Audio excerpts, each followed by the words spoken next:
Chers amis, bonjour, salut la team. Alors, forcément, ce soir, on est à quelques heures maintenant, même à 2 heures seulement. Je ne me suis pas pressé pour faire un avant-match.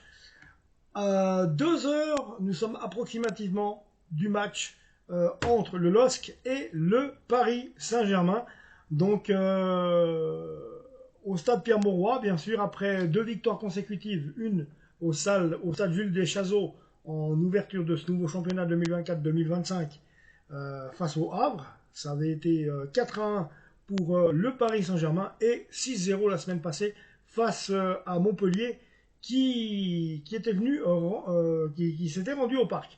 Donc maintenant, on va rentrer dans le vif du sujet parce qu'on ne savait pas trop ce que valait autant Le Havre que Montpellier. C'est vrai qu'on a le droit de se poser la question, des larges victoires comme celle-ci, d'accord, mais comment se fait-il? Ce soir, on sait que le LOSC, c'est un gros morceau, c'est un gros club français. Et on va savoir où en est un peu plus l'effectif parisien par rapport au bon niveau. Donc voilà, on a vu encore cette semaine des tirages au sort pour la Ligue des Champions. Voilà, la réforme, elle est monstrueuse. On va se taper le Bayern, on aura plein de trucs. Arsenal, le Bayern.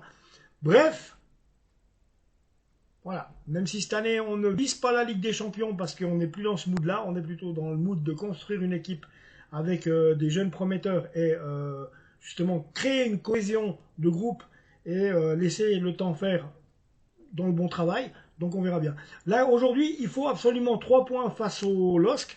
On l'a vu, parce qu'autrement, cette année, on risque de perdre le championnat si on est mauvais. Parce que arrive derrière, Marseille déjà premier, l'OM est déjà premier du classement. C'était avec leur nouveau mercato, avec leur mercato qui a été extraordinaire, faut le dire. Eh bien, ça pouvait pas en être autrement. Mason Greenwood qui s'est encore chargé d'un doublé là, au bon un triplé, je sais plus, doublé. Donc il y a quand même quelque chose à dire. Attention les vélos. Il y a ça, il y a l'AS Monaco aussi qui va pas mal. Il y a le Lyon qui est en train de revenir. Il y a le LOSC et pour l'instant nous on est cinquième. Donc on va remonter. Hein, je veux dire, j'entends.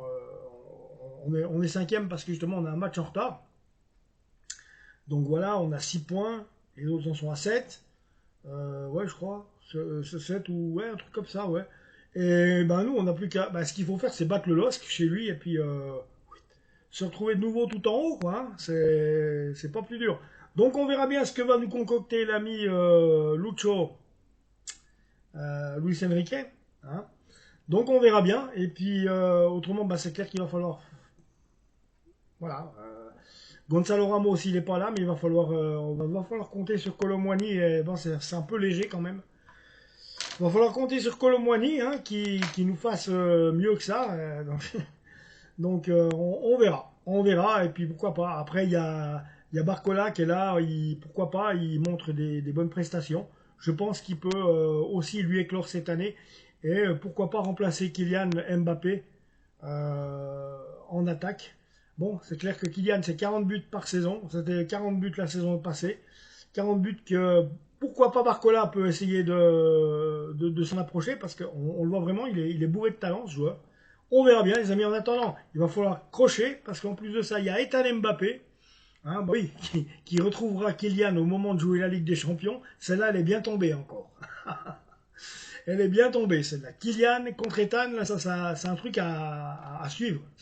Vraiment, ça va être à suivre. Et ben, ce soir, Ethan, il se retrouve à nouveau au Parc des Princes. Seulement, ça va lui faire tout drôle de jouer euh, contre le PSG et non plus avec le PSG. Donc voilà, les amis, abonnez-vous à la chaîne et puis ben, on se revoit pour le débrief du match, quoi.